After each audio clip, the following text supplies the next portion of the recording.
everybody, this is Hornlitz here, and welcome to part number, 24 of Let's Glitch Ocarina of Time. In the last episode, we finished up the Ice Cavern, and in this episode, we are going to be finishing up the Adult Trading Quest. Finally, I don't like that thing. Whatever. And as I usually show you, no cheats are being used here, nothing like positive gravity or intro... I don't even know what that word is. Whatever. Unmark all just so you guys know I'm not cheating. And yeah, let's just get out of here.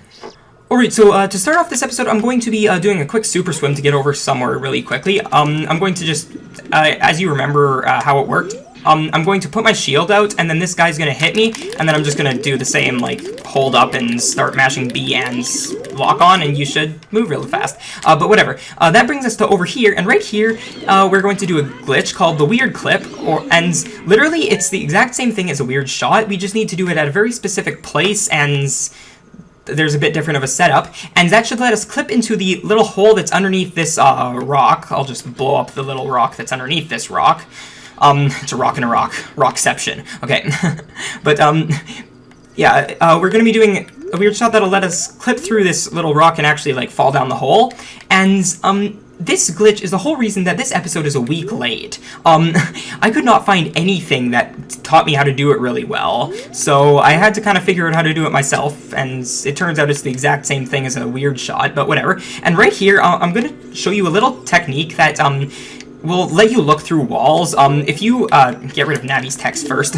If you roll towards wall, like just do a neutral roll, and then hit C up as you're standing up, you will look through the wall, and that's pretty much, that's that. I'm going to be using that to help align myself with, something here. So basically, I'm going to kind of come up, if you see this little triangular dark patch right in front of me, you kind of want to angle yourself around there, and if you look on the mini-map, you kind of want to be facing southwest, and then you're going to kind of want to do a neutral roll and hit C up, so that you're looking through the wall, and then if you see this rock that's right below me, you kind of want to be angled so that you're pretty much, that pretty much the line that you can see for the rock is horizontal, and then you want to kind of come to the center of this little triangle bits, and then you can start doing the weird shot thing. So the setup is a bit different. As I mentioned, we're going to shield drop a bomb, backflip, do the weird hook shot thing, and then neutral roll forward.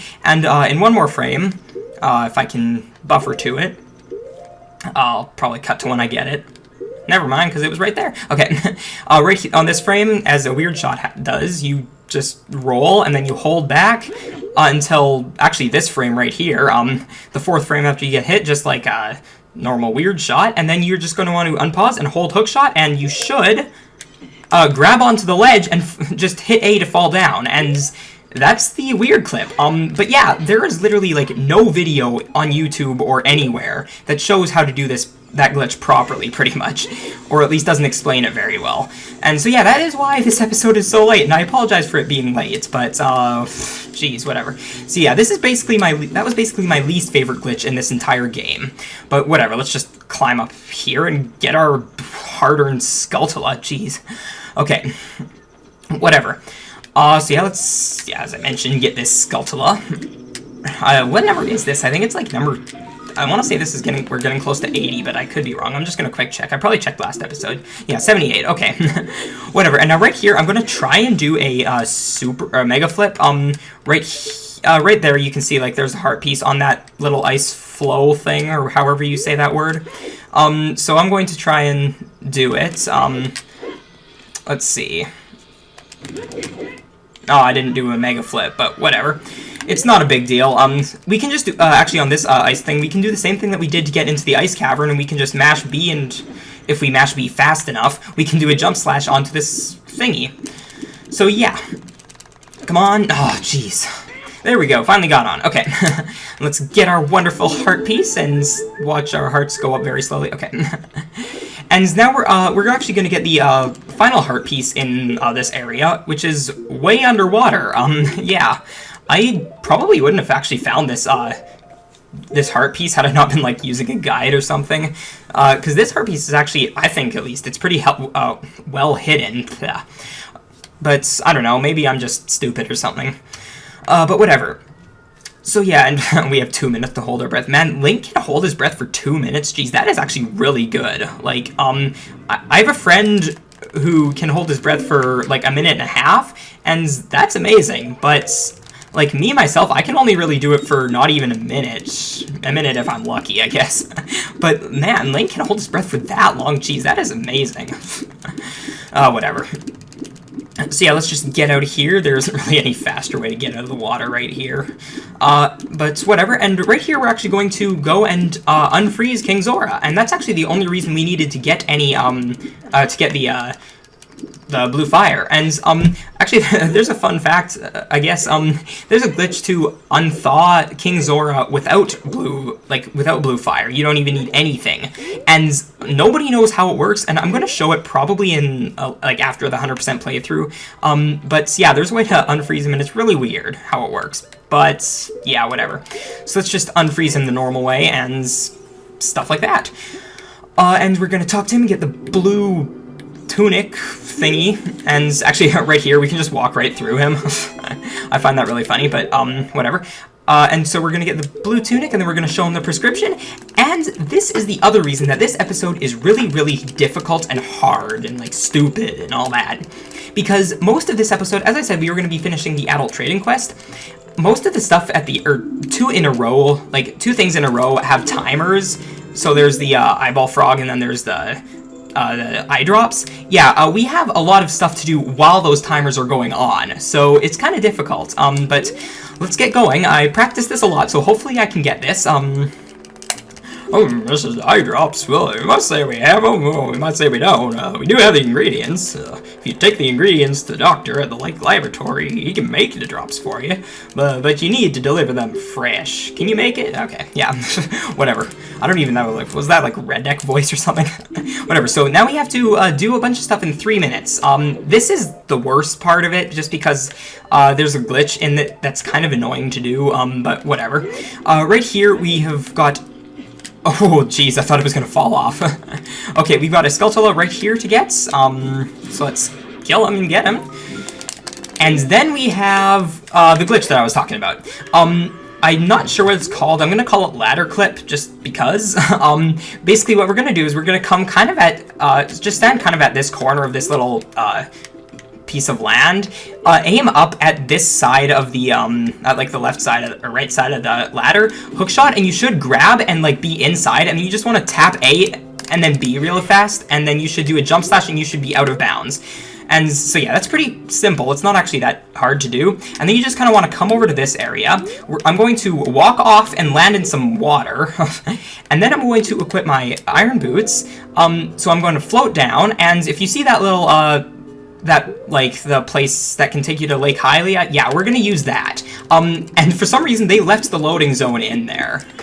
So yeah, we can just come to Lake Hylia here real fast. So yeah, that is the glitch that's another really annoying glitch, but that one's not as bad.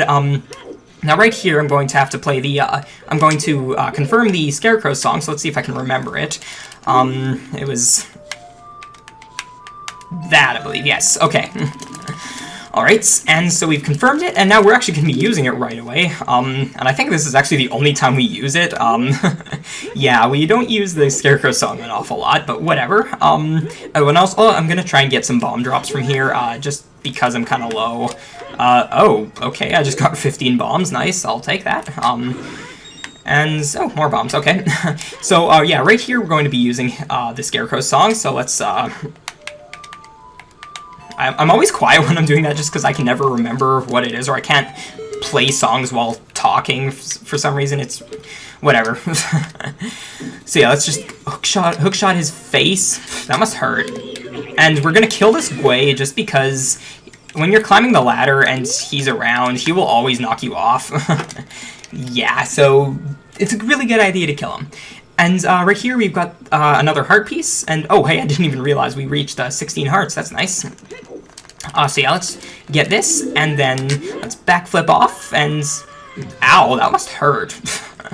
Whatever, and now right here, I'm actually going to be doing another glitch. This one is, I guess, diving a heart piece without scale. Even though I do have the scale, I'm not going to be using it.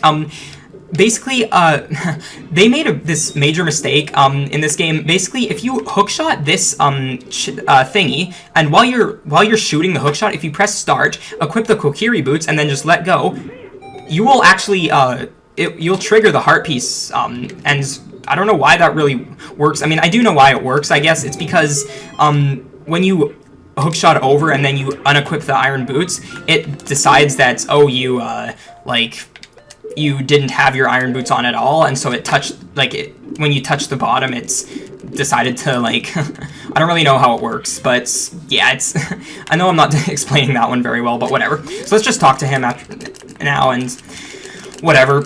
We can get this heart piece, and yeah, this is the last heart piece of this episode, so whatever, that was like 4 or whatever. Now let's give him the eyeball frog. Now right here, I'm going to take this time to explain something that we're going to be doing right away. So, if you didn't know, I don't know why you wouldn't, because I made this mistake when I was a kid too. Basically, when you have something like the eyeball frog or like the odd mushroom, if you, or something with a timer like that, if you warp, use one of the warp songs, it will reset the timer to 1 second. And that's a big issue, because that just means you can't warp anywhere.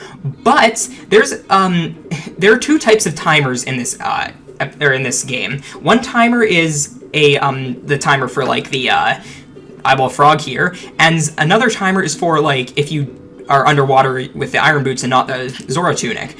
And that's the kill timer, I'll call it. And the kill timer takes priority over the expiry timer, and so what I'm going to be doing right here is I'm going to warp to the Death Mountain crater without wearing the Goron tunic, and that will set the death timer over top of the run out timer. And right here, the run out timer is now set to 1 second, but because the other timer is takes priority, we have to basically, we have to get to the top of here, and then once we exit the place, actually, the other timer will come back on at 1 second, and so in this case, we have to talk to Bigoron guy in 1 second.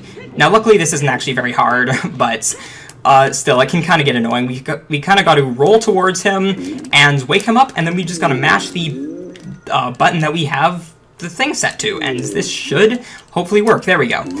So yeah, and really brought the eye drops. I'm so relieved. That's just weird. I think I changed the voice. Super dramatic eye drop use.